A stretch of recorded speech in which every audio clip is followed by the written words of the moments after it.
జగన్ ఆ ఒక్క తప్పు చేయకుండా ఉంటే చాలు రాజకీయ భవిష్యత్తు బాగుంటుంది. లేదు ఆ రాంగ్ స్టెప్ వేశాడంటే గనక ఇంకా రాజకీయ భవిష్యత్తు జగన్‌కుండదు అని అంటున్నారు కొంతమంది.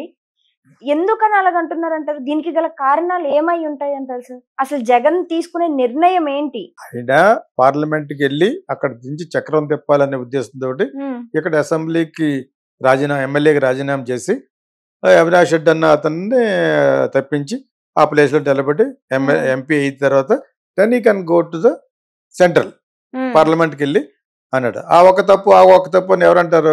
తెలుగుదేశం తరపులు ఫిట్టింగ్ పెడుతున్నారు. ఓకే.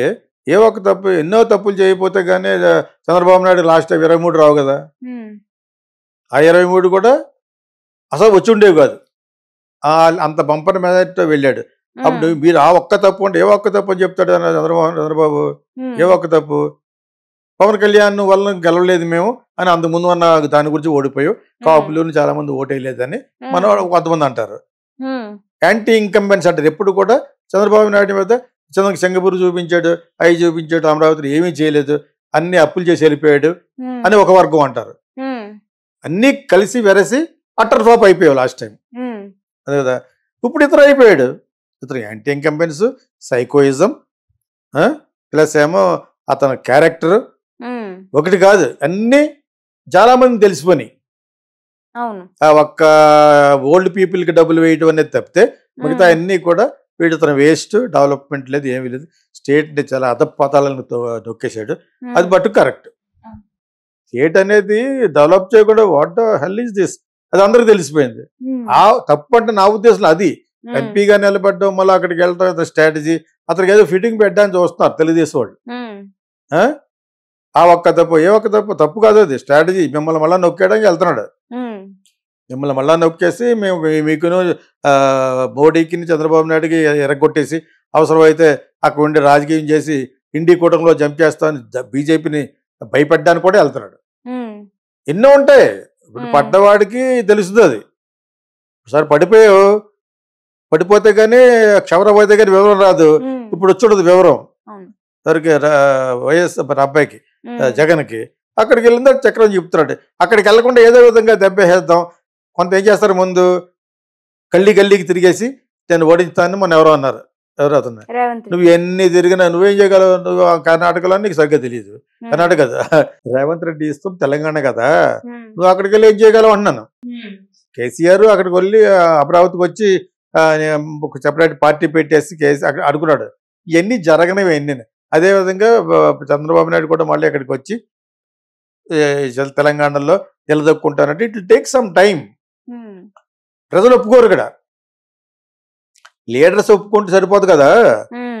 లీడర్స్ 10 మంది ఆఫీస్కి రమ్మంటే ఎన్టీఆర్ భవన్కి వస్తారు. ప్రజల్లో లేదు చంద్రబాబు నాయుడుకి, ఇంకా రాలేదు సరే కదా. అతనంటే భయం, చాలా ఫిట్టింగ్ మాస్టర్ అని. వాళ్ళ క్యాస్ట్కి శేర్లింగపల్లి కమ్మాస్ తప్పితే మిగతా వాళ్ళు ఎవ్వరూ కూడా తెలంగాణ ప్రజలు they don't like simply Chandrababu Naidu. You take my word.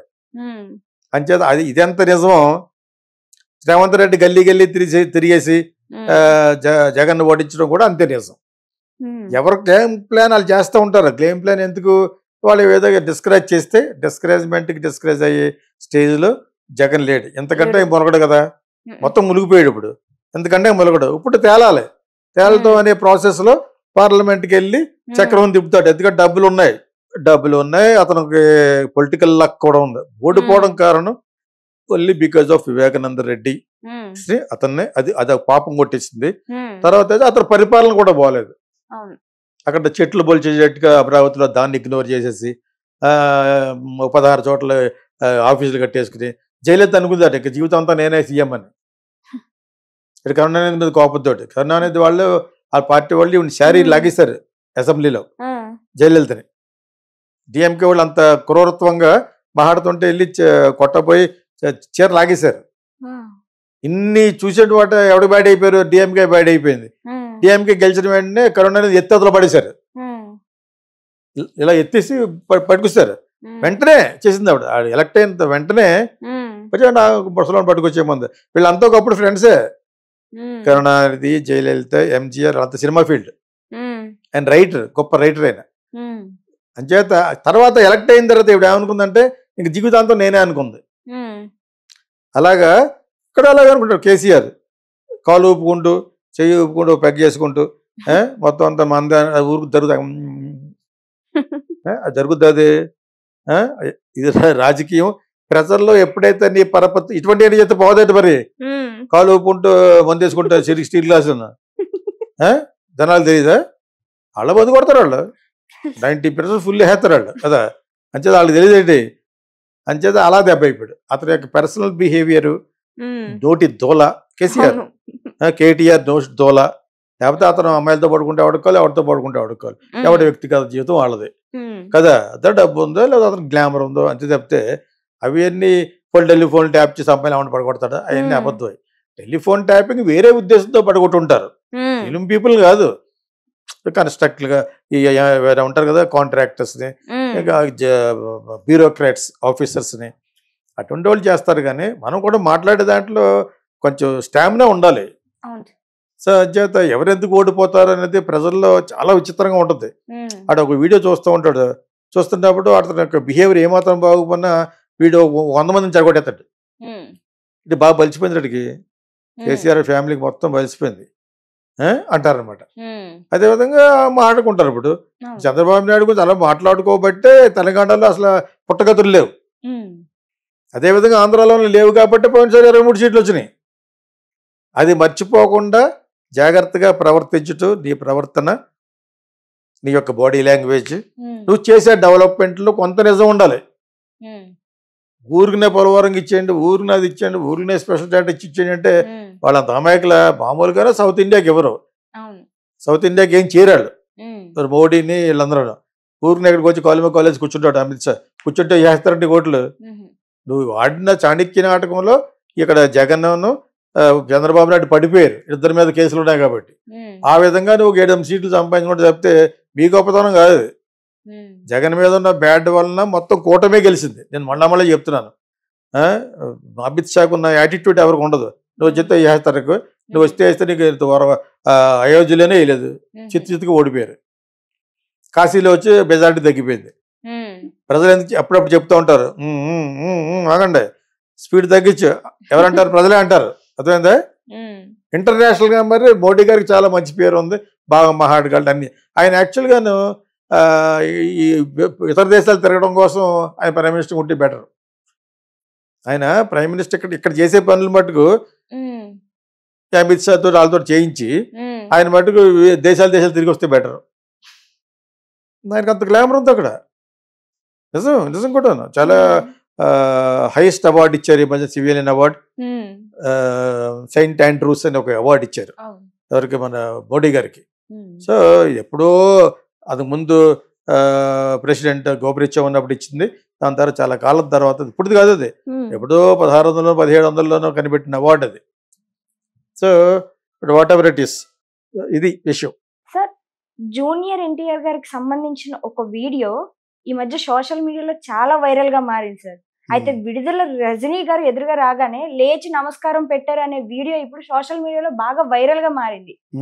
దాన్ని మన వాళ్ళు ఇంకాస్త హైప్ చేస్తున్నారు. అసలు దీని వెనక గల కారణం ఏంటి? ఎందుకని విడుదల రజనీ ఎదురుగా రాగానే లేచి నమస్కారం పెట్టారు జూనియర్ ఎన్టీఆర్? దీనికి గల కారణం ఏమై ఉంటుంది అంటారు సార్? ఎవరు లేచారు? జూనియర్ ఎన్టీఆర్ గారు. విడుదల రజనీ లేచిందా లేకపోతే జూనియర్ ఎన్టీఆర్ లేచాడా? అది క్లారిటీ లేదు నీకు. ఆ అమ్మాయి లేచి ఉంటుంది. ఆయన జూనియర్ ఎన్టీఆర్ ఎందుకు లేస్తాడు? ఇద్దరు ఒకేసారి లెగిస్తే మర్యాదపూర్వకంగా, నేను చూడకుండా చెప్పకూడదు కాబట్టి, ఏదేం జరిగినా కూడా ఇతను ఒక స్టార్ కింద, పెద్ద వయసులో పెద్ద డిఫరెన్సే ఉంటుంది. బహుశా ఇద్దరు ఒకటే ఏజ్ ఏమి ఉంటుంది. ఆర్ విడుదల రజని ఆ పేరే భలే ఉంటుంది, నేడే విడుదల రజని. ఆ అమ్మాయి కొంచెం బాగానే ఉంటుంది యాక్చువల్గాను, పొందిగా వెల్ డ్రెస్డ్ అప్, బాగా మెసేజ్ ఉంటున్నారు వైఎస్ఆర్సీపీలో. ఎవడు వేయడు అందరూ వేస్తారు. అంచేత కంఫర్టబుల్గా ఏదో ఫంక్షన్లో కలిసి ఉంటారు. కలిసినప్పుడు జూనియర్ ఎన్టీఆర్ దగ్గర కొంచెం మాట్లాడితే మనం అందరూ అలా వాగుతామని చెప్పి తెలుసు కదా. ఎవడో పెడతాడు ఫిట్టింగ్. స్త్రీలు అలాగే వెళ్తుంది అనుకో, ఇలా సర్దుకుంటూ ఉంటుంది, అక్కడే పెడతాడు కెమెరాడు. ఆ అమ్మాయి కూడా తెలియదు పాపం, ఇక్కడ అలా పెట్టినట్టు పైకి వస్తా, నేను ఒకసారి చెప్పాను ఆల్రెడీ, పైకి వస్తూ ఉంటుంది. అమ్మాయి కొంచెం క్రేజీలో ఉంది కాబట్టి వచ్చేటప్పుడు సర్దుకుంటారు కదా, పొట్ట కనపడకుండా గ్యాప్, ఈ గ్యాప్ మీద పెట్టాను సినిమాలో నేను కోకిల సినిమాలో. అంచేత ఆ గ్యాప్ కనపడకుండా పెట్టుకుంటే వీడు అక్కడే పడతాడు, మిగతా వాళ్ళందరూ అవసరం లేదు అడిగి. ఈ గ్యాప్ మెయింటైన్ చేసుకుంటే వెళ్తాడు అనమాట. అది పెడితే వాడికి మంచి వైరల్ అవుతుంది కదా మరి, అదేందా. సో అదే విధంగా విడుదల రజనీ కొంచెం బాగానే ఉంటది చూడడానికి. జూనియర్ ఎన్టీఆర్ బిగ్ స్టార్, ఇప్పుడు ప్రజెంట్ స్టార్ కాబట్టి ఇద్దరు నిలబట్టి కరచాలనం చేస్తున్నారా. కరచాలనం అంటే ఒకళ్ళ చేతిలో ఒకటి పట్టుకుంటారా, అక్కడే పెడతాడు కెమెరాడు పెట్టుకుంటారు, ఏమన్నా గట్టి అన్నాడా అని చెప్పేసి. సో సోషల్ మీడియాలో ఏదో ఒకటి కావాలి కాబట్టి ఇప్పుడు అందరూ జాగ్రత్తగా ఉన్నారు.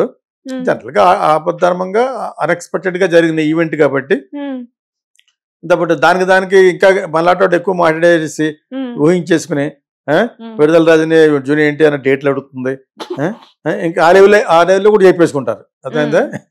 చేత ఇది ఒక పెద్ద న్యూస్ కాదు కానీ, బట్ ఇద్దరు బాగానే ఉంటారు కాబట్టి. ఒక స్టార్, అతని గురించి మనం సర్టిఫై చేయటువంటి junior NTR is already pan India star కదా, ఆల్సో గుడ్ యాక్టర్, సకల కళా వల్లభుడు అంటాను అతన్ని నేను ఎప్పుడు. జూనియర్ ఎన్టీఆర్ నేను ఇచ్చిన టైటిల్ ఏంటంటే సకల కళా వల్లభుడు. పాట పాడగలడు, నటించగలడు, ఫైట్ చేయగలడు, అన్ని క్యారెక్టర్లు అన్ని మెథడ్ యాక్టింగ్ చేయగలడు. అంచేత ఐ లైక్ హిమ్. ఒకప్పుడు ఏదో ఒకసారి అన్నాను, కొంచెం ఎక్కువగా చేసేవాడు అనమాట, కొంచెం ఎథిస్ట్ లాగా అతి అనమాట. ఆ అతి కొంచెం తగ్గిపోయింది, ఇప్పుడు సైలెంట్ అయిపోయాడు. బిగినింగ్ లో అతి చేసేవాడు. నాకు ఎన్టీఆర్ ఒకటే తెలుసు, చిరంజీవి వాళ్ళ తెలుసు, ఆ టైప్లో అన్నాడు అనమాట. 2 సినిమాలు దొబ్బినాయి, మళ్ళీ లైన్లోకి వచ్చాడు. కొంచెం ఎక్కువ మాట్లాడేవాడు అనమాట. మళ్ళీ ఎందుకు చెప్తానంటే నేను అలా చెప్తానే ఉంటాను, మీరు మారే వరకు అలా చెప్తానే ఉంటాను. ఎవడైనాను చిరంజీవి అని చెప్తాను, పవన్ కళ్యాణ్ అని చెప్తాను. నేను చెప్పకపోతే వాళ్ళు చెప్పుకుంటారు, తెలీదా. అందరి గురించి నిజాన్ని నిర్భయంగా చెప్పగలగడం గీతా కృష్ణ యొక్క మెయిన్ క్యారెక్టరిస్టిక్. ఇట్స్ మై దాన్ని ఏమంటారు USP. So junior NTR now ఈ settled, it's good.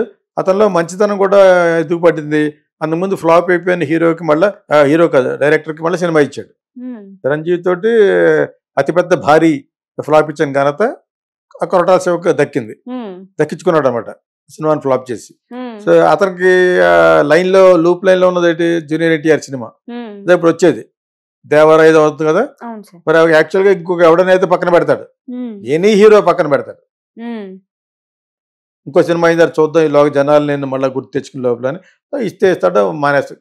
But junior NTR stood, ఆ మాట మీద నిలబడి అతనికి అందరిలాగా అతను తీసేయకుండా పెట్టడం అనేది అతని క్యారెక్టర్ బాగా నిలబెట్టింది. అందరు హీరోల కంటే ఈజ్ ఎ గుడ్ పర్సన్ కింద అర్థమైపోయింది జూనియర్ ఎన్టీఆర్కి, అర్థమైందా.